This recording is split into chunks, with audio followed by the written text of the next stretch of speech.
Hallo, liebe Leute! Então estamos aqui hoje para conversarmos sobre o tema ações e possibilidades nos grupos culturais. Nós havíamos falado nos nossos tópicos anteriores sobre como a gente pode olhar um ambiente e fazer uma análise desse ambiente. E nós olhamos entre alguns métodos a questão da análise SWOT, né, que vem de uma sigla do inglês que quer dizer, né, os 4 elementos que estariam interna e externamente relacionados a um grupo de pessoas ou a um mercado, né? Tominha está aqui me acompanhando hoje.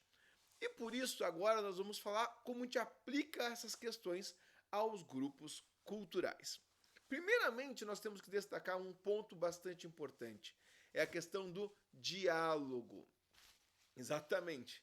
Se por acaso a gente não compreende o que está querendo ser dito, e a pessoa que nos escuta não compreende claramente o que nós queremos dizer, esse diálogo não existe. Por exemplo, o Thomas aqui e eu estamos dialogando, conversando, né, Thomas? O problema é que o Thomas não compreende tudo que eu falo, porque ele ainda não tem na sua cabeça um sistema de palavras claramente organizado. E a mesma coisa acontece da minha parte. Eu não entendo claramente o que o Thomas está dizendo. E por isso, então, nós temos um problema de comunicação. Contudo, nós buscamos resolver esse problema todos os dias, né, Thomas? É. Então, nessa questão é o mesmo que acontece com o interlocutor, a minha caso eu ou você que está aí, Thomas? E o nosso público, ou mesmo os nossos integrantes. Muitas vezes nós não temos uma comunicação adequada. E sem essa comunicação adequada, nós não conseguimos fazer um diálogo efetivo. E as nossas ações são com menos potencial do que elas poderiam ter. O que nós podemos fazer para resolver isso?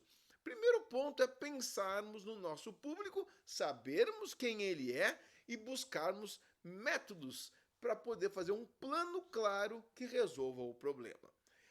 Algumas questões que nós podemos trabalhar quando nós falamos de grupos culturais são os próprios elementos da cultura que fazem essa ponte entre as partes.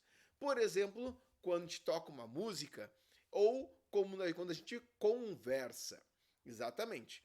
Primeiro ponto que nós falamos quando nós trabalhamos com um grupo de danças é que nós temos várias linguagens envolvidas. A linguagem dos movimentos, a linguagem musical, a história envolvida através dessa música.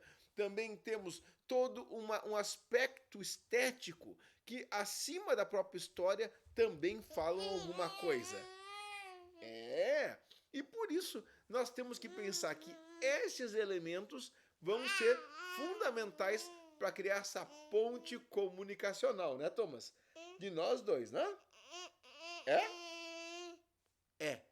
Por isso, vamos começar então pegando alguns elementos importantes. O primeiro elemento que eu gostaria de destacar aqui, nessa primeira parte deste vídeo, é sobre a música.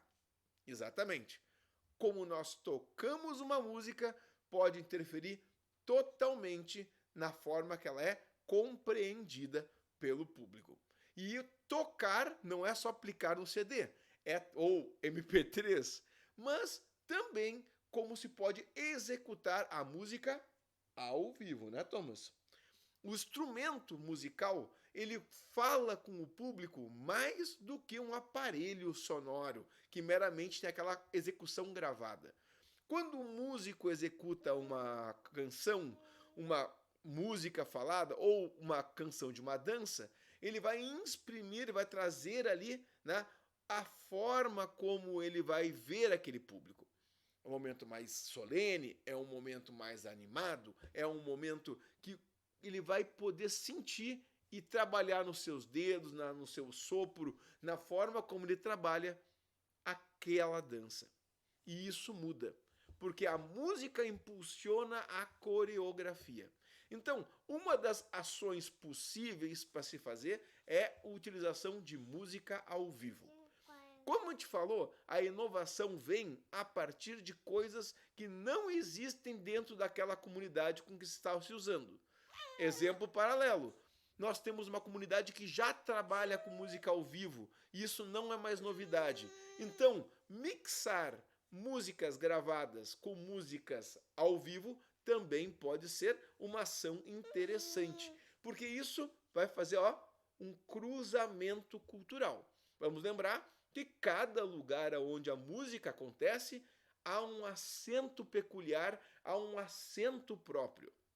E esse acento, como se fosse um sotaque, vai fazer com que essa música deste conjunto instrumental tenha um elemento único, próprio, identitário. E isso faz toda a diferença para o seu grupo. Segundo elemento é a apresentação, como se fala com o público. Muitas vezes se faz uso de um orador, alguém que tem a arte e a experiência da oratória para conversar, né, Thomas? O que acontece é que muitas vezes este orador ele vai ter que fazer uma leitura e nem sempre essa leitura vai estar ao encontro de quem está ouvindo. Vou dar um exemplo. Eu posso falar impostado aqui. Esta dança veio da Silésia, no século XIX.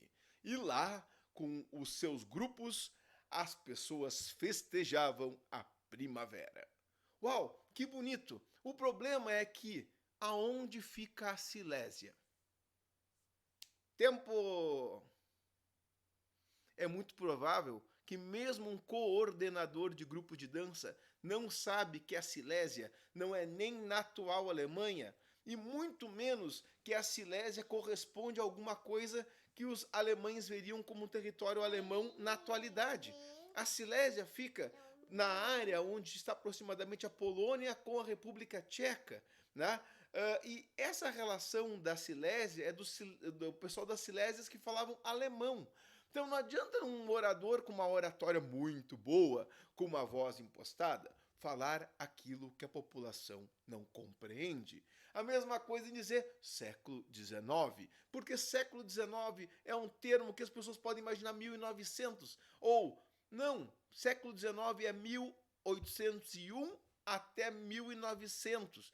E neste período de 100 anos, tu tem que imaginar o que acontece, como é que a vida era feita naquele sentido ali. Se eu disser que era meramente no século XIX, não acresce muito. Por isso, é importante nas novas ações que nós podemos aplicar, em trazer elementos que vão ao encontro dos grupos, que vão ao encontro das pessoas. Por que não se fala, então, que hábitos que há na Silésia? O que se faz na Silésia? Quem são esse pessoal dos Schleswig, né? Os Schleswig e tudo mais? Por que não se fala disso? Não, a gente acaba falando termos que o público não entende, né? Por que nós vamos ficar trabalhando com palavras que são lidas e não têm sentido? Nós podemos trabalhar com histórias, com ações que as pessoas compreendem. Usar palavreado compreensível. E aí então nós começamos a contar histórias que sejam fáceis de replicar. E não só fáceis, como gostosas de ouvir. E quando a gente escuta essas histórias, nós queremos passar adiante. E aí a nossa função tem sentido. Porque a gente pode transmitir estes dados. Por enquanto, ficamos nesses dois elementos e nós vamos agora para o nosso vídeo de número 2, citar a questão coreográfica. Espero que vocês tenham gostado deste vídeo. Um grande abraço.